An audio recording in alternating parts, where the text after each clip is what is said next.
Welcome, data people. We are Zuma. My name is Matt, and this is Data for Good. This podcast is brought to you by Zuma. Zuma is a dedicated recruitment company for senior data, insights, and analytics professionals, connecting you with Berlin's most influential companies.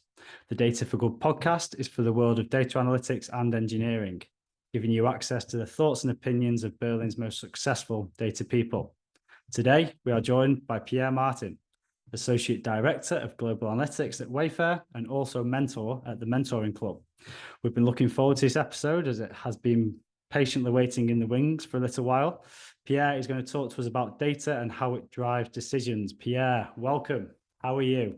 I'm good, Matt. How are you? I'm very, very well. Thank you. Very well. How are you enjoying the autumnal months? How do they compare to them back in Canada?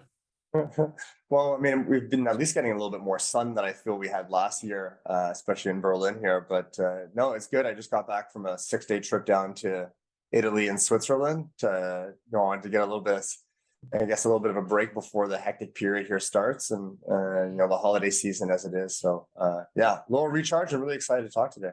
Amazing, amazing. First question, we are focusing on data. As far back as you can remember, what is your first memory of data? That's a good question. When I was growing up, for me, I played ice hockey. And so for me, it's always been about the stats, right? You talk about goals and assists and points and over the last decade or so, they've added a ton more into that field where there's tracking how much time you spend on the ice or things like that. So, I mean, if you go back, I remember as a kid getting hockey cards and you open up the packet on the back, you're checking the stats from prior years. I know they do that. Every other sport has the same thing. Maybe they're not as popular anymore. Maybe now they're more Pokemon cards, but for me, that's probably my earliest memory of data as growing up, and maybe in the start of this as to why I got into it. I don't know. Yeah, it's interesting to look back and think where has this passion come from? Yeah. And sports, our passions as kids do tend to be the reason.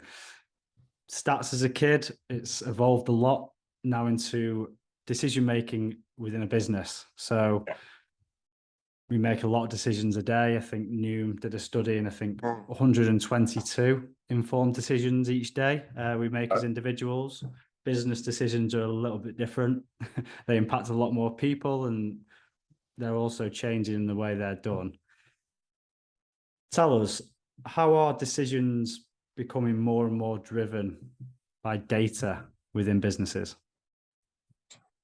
Yeah, I think we're definitely seeing more of that now than ever.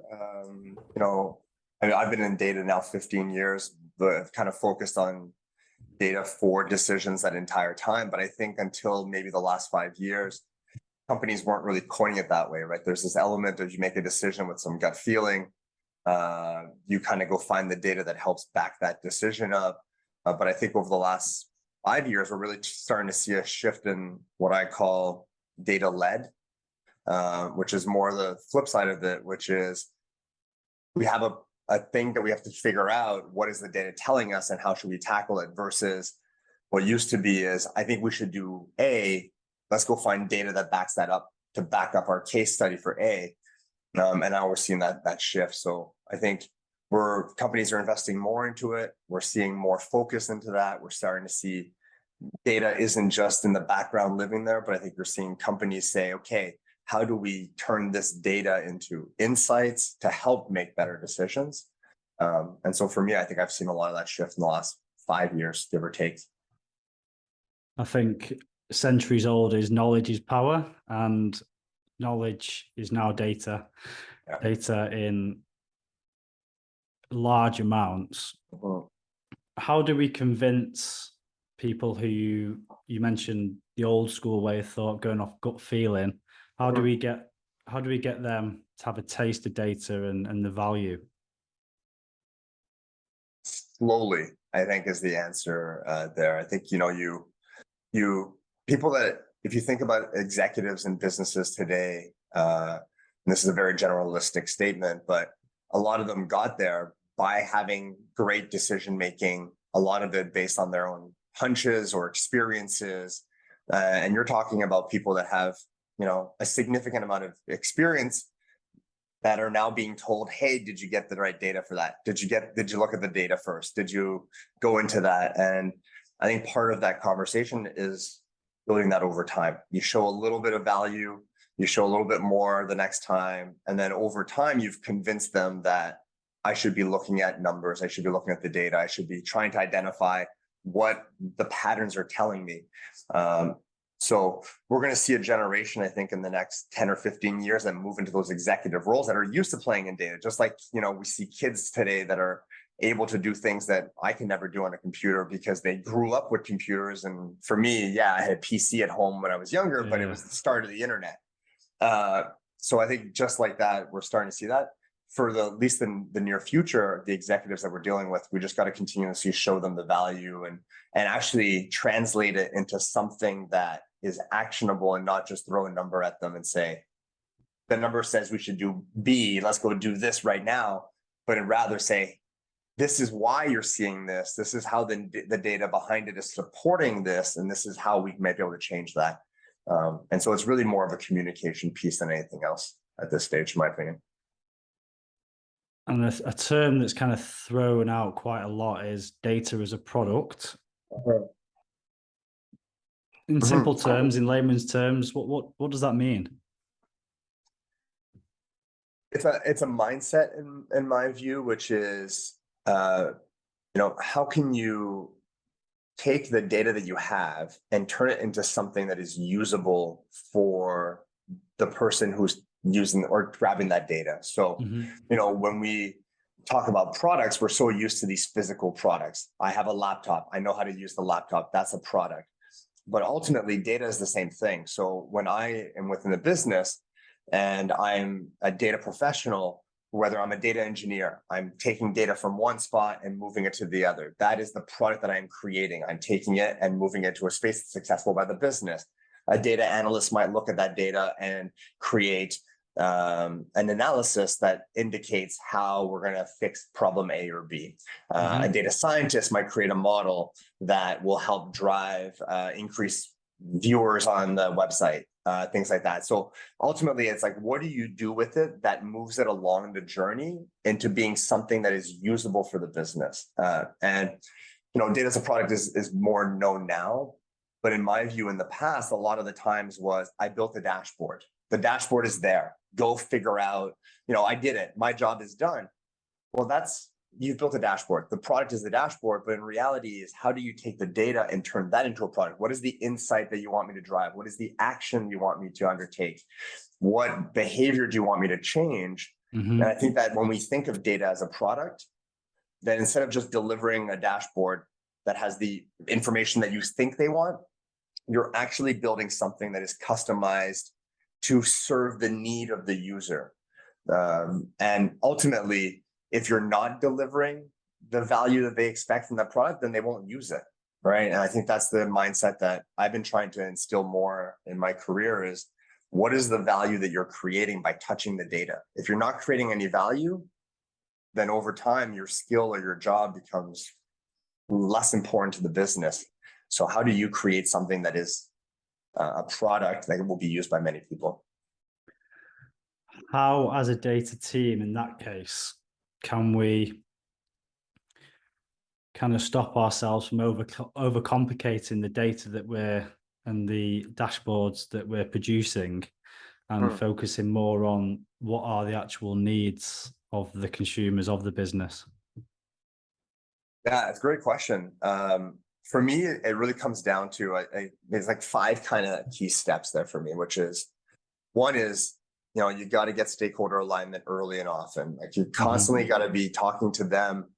Like any other business, when you run a company, you're getting survey data back from your clients to tell you if your service is good. You have a net promoter score, for example. We need to use that same mentality to data and say, hey, Mr. or Mrs. Stakeholder, are you getting value from this? Is this helping you? Is this not helping you? What do you want from this? How are you using it?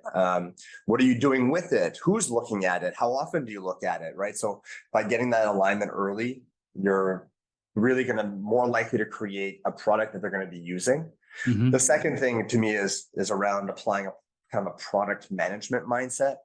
You're building something for someone to use. So, I'm really big on tracking usage stats. So if I have a dashboard that 4 people are using, that's okay if those 4 people are really making impactful decisions with it. But I would much prefer having a dashboard that 1,000 people are using or looking at, because I think that shows that there's more kind of usability within the business. Yeah. The third kind of element there is taking that even a step further. If I build something that 1,000 people are using, that means that I've actually kind of accomplished with the goal, which is like this investing in self-service. We talk a lot about self-service data, but that's ultimately what the data as a product is. If you're building a product, it can be used by many people. How they use it is up to them, but you're thinking about your data in that framework. And then the last two are really kind of more about once you've invested and you've done that self-service and you've got a lot of adoption, then you're really focusing at that point on the quality and the reliability of it. Because again, I can build a really cool product, but if it keeps failing all the time, or if people over time start to doubt some of the pieces there, it doesn't matter how good my product is. My car keeps dying on me every time I start it, I'm not going to drive the car, I'm going to take the bus. So it's the same thing here, I think, with what this is. And so those are kind of those 5 key elements to me, is really focusing on that, because it really turns your data into a product, because you're using those typical product mentalities to help shape what you're delivering for them. Definitely. There's 5 really key steps there. Driving value. Which one would you say is the biggest proof of value? Well, Or is it by case? Yeah, I think adoption is probably the easiest metric that we can track right now within the data world. I mean, there's always these conversations around return on investment. How much money did we save because of this decision? How much money did we make because of this decision? I mean, those are a little bit harder to prove because there are so many factors at play at any given time. And so the fact that I gave you a piece of data that says we should do decision A instead of B, well, you might have probably got to decision A because 3 other people highlighted other elements that were not as data driven. But I think when you talk about the value creation, I go back to, if 1,000 people are using this analysis piece or this dashboard or the self-serve model that we built, now you can tangibly go back and say, there's value here. What that value they're creating with, I may not know that, but they're actually using it to do something.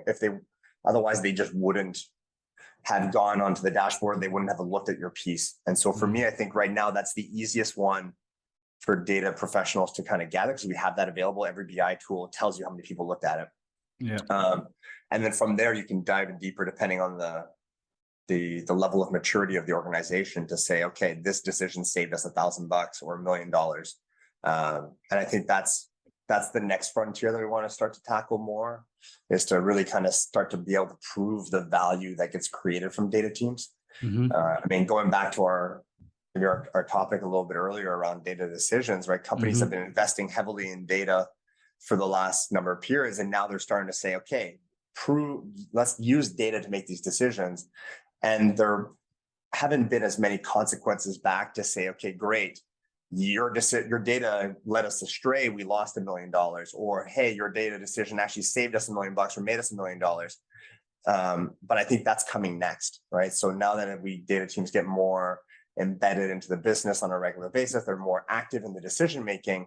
Now is the next question I think that's going to come up is, what's the value that you're providing, right? And prove it to us, just the same that you would with a sales executive, and say, how many sales did you do this month?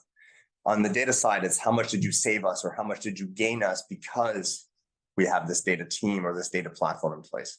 And with it, you mentioned over 1,000 people using it, the usability, self-service. We're starting to see the joining, or the data team and the business team, not being 2 separate entities as they have been traditionally. They're coming together a lot more. So for those who don't know, talk us through self-service and where we're trying to get to with that. Yeah, absolutely. So the concept behind self-service is really empowering the business to be able to get the data that they need when they need it for the question that they have. So historically, data teams, and you mentioned, they were separate. Yeah, you had a data team that was, in the back corner with the technology people. And anytime you had a question, you'd have to submit a request or a ticket or whatever methodology they like. They would then decide when and if they got to your question. And so a lot of the things that you would hear about is, I don't have that data because the data team hasn't done it for me. It's been a month. The backlog would be in the data team. And over time, there are two solutions the business has there. Find their own answer, which then makes the data team less reliable, or they keep kind of hounding the data team and the stress increases on that data team. One of the things we want to highlight is no point in time do we think that data teams are lazy or not doing their job. There's just an overwhelming amount of things and things take a little longer. The premise behind self-service is that most businesses have, 10, 15-ish different areas that people will ask questions in. How much revenue did we make? How many customers do we have? What happened yesterday for whatever my team, and those questions over time become fairly repetitive, and how people slice and dice them is ultimately where the value comes in. And so, self-service is the concept where I would build a data model that has, say, revenue. And I would give you as many dimensions or different features that you can slice it by as you wish. And so if you want to see how much revenue we made in the east side of the country yesterday for people aged 65 and above, well, you can go and get that information yourself, and you don't have to submit a ticket, wait a week to get a fairly easy answer. So companies are heavily investing in that because ultimately it makes faster decision making within the company. It empowers people to be able to get their own information, and ultimately reduces that reliance on investing into data people and get them instead to focus on getting the right data at the right time. And ultimately what we talked about earlier is the data as a product, right? I think the first thing that would jump out is that maybe the data team is the bottleneck and has been, but how important is the question that's being asked? Is it needed now? Is it going to be needed also tomorrow? Yeah. Is it a knee-jerk question? How important is the question? Yeah, and I think that's, I talk a lot about data literacy or data education as a component. And I think, we're now, again, as we talk about this generation coming up, that's more data literate than ever before. I think you're right that within a business, you don't know what you need until you need it. And a lot of the times you need it now. Like it's unrealistic for us to ask our stakeholders to send a request and give us 3 weeks to answer your question. Like, you have a question now, you probably want the answer quickly to keep that momentum going. So I think there was a large part of that in the past, that the bottleneck was the data team, because there was not necessarily an understanding as to how long it takes to answer some of these questions or to get the right level of detail that you need. I think there was also this element of data teams building things in an ad hoc fashion. Like, I will answer Matt's question, but only Matt's question. Well, now when you think about data as a product, I should be thinking about, how do I create something that will not only answer your question, but also other questions that are similar to that, so that in the future, you don't have to come back to me and ask the same question again. It was fully acceptable 10 years ago that every month I'll send you these numbers that answer this question. Now, no, I want to automate that. I want to put it in a way that you don't have to ask me for how much money did we make last month, or how many clients that did we gain, or, you should be able to get that yourself. And if all of a sudden you want to slice it a slightly different way, go at it. And so I think data teams have also grown in maturity to think bigger picture, which brings us back again to that point about data to make business decisions, right? And so how do we provide that? So it's been an education on both sides. I think the business is smarter, but I think the data teams are also thinking bigger picture and longer term, which we didn't have, I think, a handful of years ago.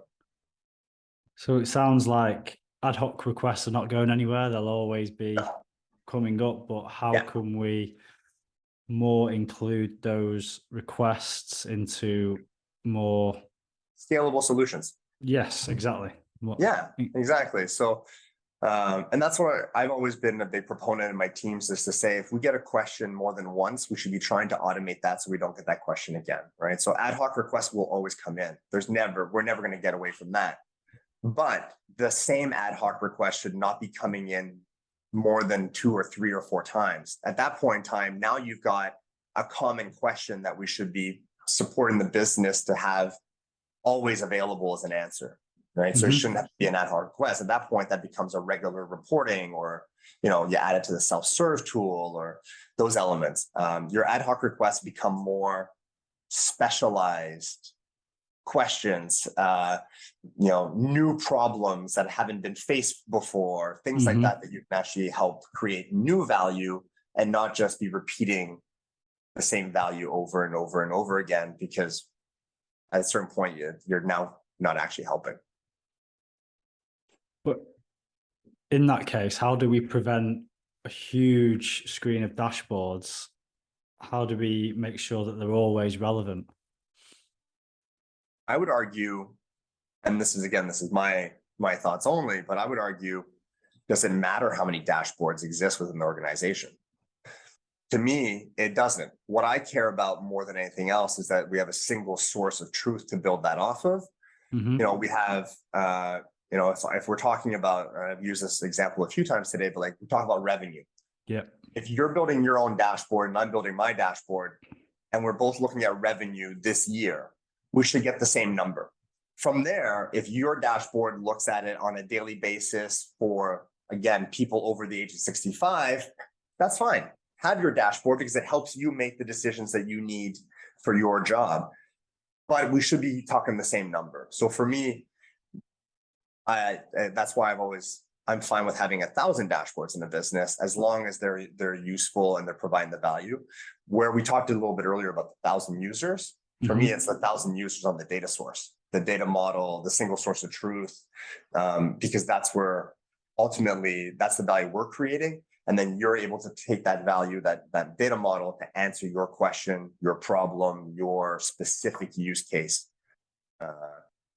And then from there, because it's all tied to one source, anytime you fix something, change something, add something, everybody gets that same information at the same time, so that you don't end up with these different versions of that same truth, right?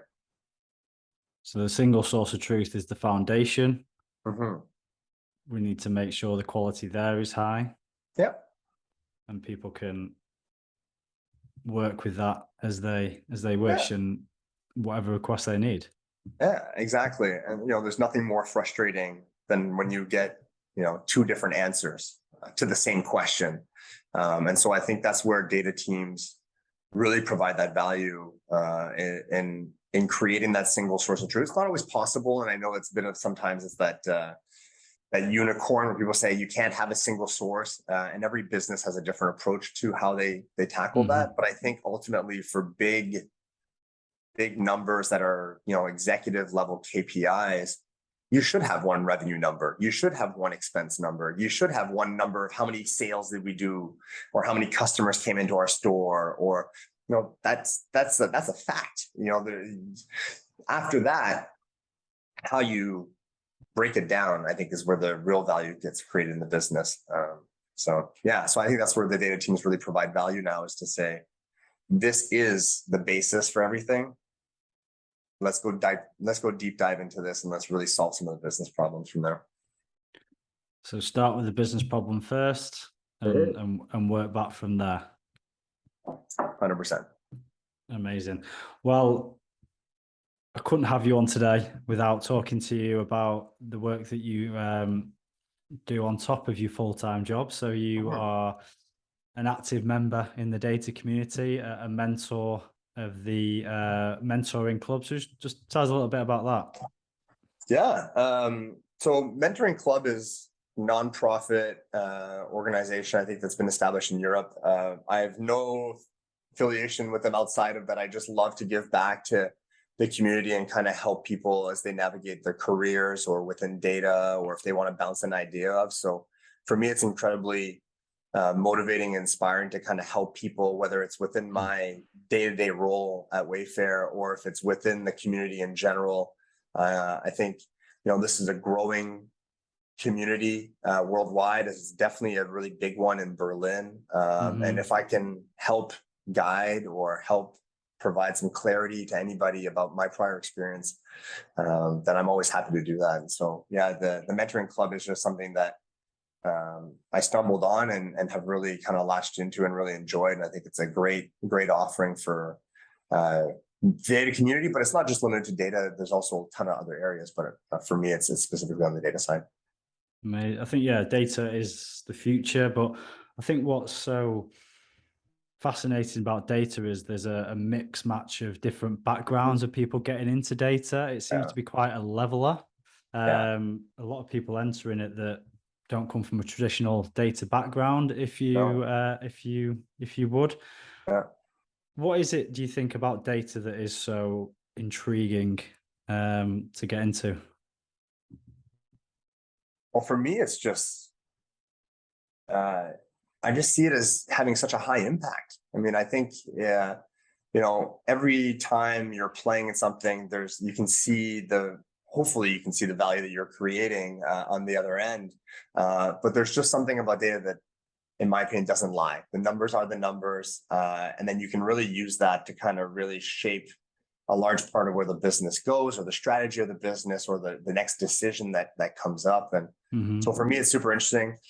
We also play a lot, like in the sense of you're never really working on the same problem, especially if you do that self-service and that layer properly. Every time you're going to have a new challenge and a new problem to tackle, which I think is very different than a lot of other roles. So for me, that's what motivates me anyways in this space. And I think that's what attracts a lot of people into it. That's my take on it. Nice. So if I was a software engineer, a product manager, someone who has good domain knowledge and wants to get into data because I see the value in it, what should my first steps be? What questions should I be asking? Yeah, great question. For me, a lot of people think that doing a data boot camp is the answer, that it's going to get them across the line. And I think that, the market is flooding nowadays with candidates, especially entry-level candidates who all have,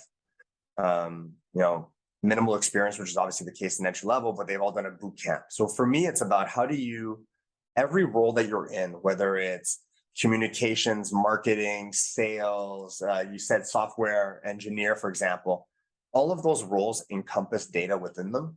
And I think there's a huge opportunity there to say, okay, I've done my boot camp or I've done my training or I've looked at stuff. How can I apply this within my role and get my skills up that way? Because whilst you might be looking to transition into a different role, I think data is around us all the time. You can really leverage it within your existing role. And then I think that's what gives you that head start into a future career in data. If you want to switch to become a data analyst or a BI analyst, having an example or a credible example of how you've been able to leverage data in your existing role, whatever that role was, really gives you a head start into thinking about those roles. Because, as we talked a little bit earlier about business decisions, data nowadays is how can I help the business? Well, if you were able to do that in your prior role as a project manager or a software engineer or a marketer, I think you're really already thinking the right way, which is what we really want in the data environment, is people that can think, not just, I don't want someone who can just come in and be a really good coder. That's nice. That's a skill set that I can teach you. What I can't often teach people is how do you think holistically about the business and how data plays into it, right? That's a tougher conversation to have and a tougher skill. So if you already have that and you're coming into data, to me, that's where I really see people being able to get that experience and leveraging that into other roles. So it's the mindset first, the skills can develop, and hey, there's skills are teachable. Yeah. Well, the skills didn't even exist 15 years ago. Like, when I started, it was Excel. Like people were doing analysis in Excel. I mean, we still are largely in a lot of companies, right? SQL wasn't even something that was common knowledge 15 years ago. People were using it, but it was very much a certain type of individual. Now, that's a very common language. Now it's the expectation as you come into a role with experience in SQL or even Python or R, depending on what business you're in. Mm. So for me, the hard part is the mindset. And I mean, if we have another second or so on this topic, I heard this analogy a couple of years ago, and it's really stuck with me, which is, and it's using colors, so it's not termed any, but the individual was talking about that there's blue people who are sales focused. They could sell, anything to anybody. And there are red people who are very much the most technically savvy people. They can build you anything. And what we're lacking in data, or what we were lacking in data, is this purple person that is able to do both. We had some really very smart data scientists, but they couldn't explain the value of their model to an executive. Well, the executive isn't going to adopt their model because they don't understand what happened.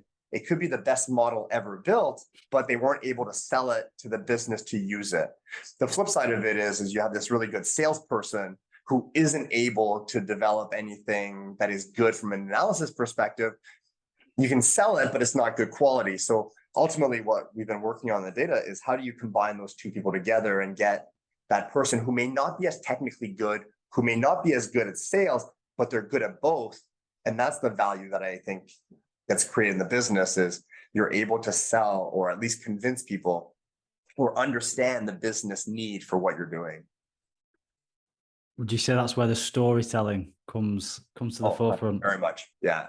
We've rebranded it very much as storytelling nowadays. But yeah, it's very critical here. I think data as a profession, it's becoming more and more professionalized.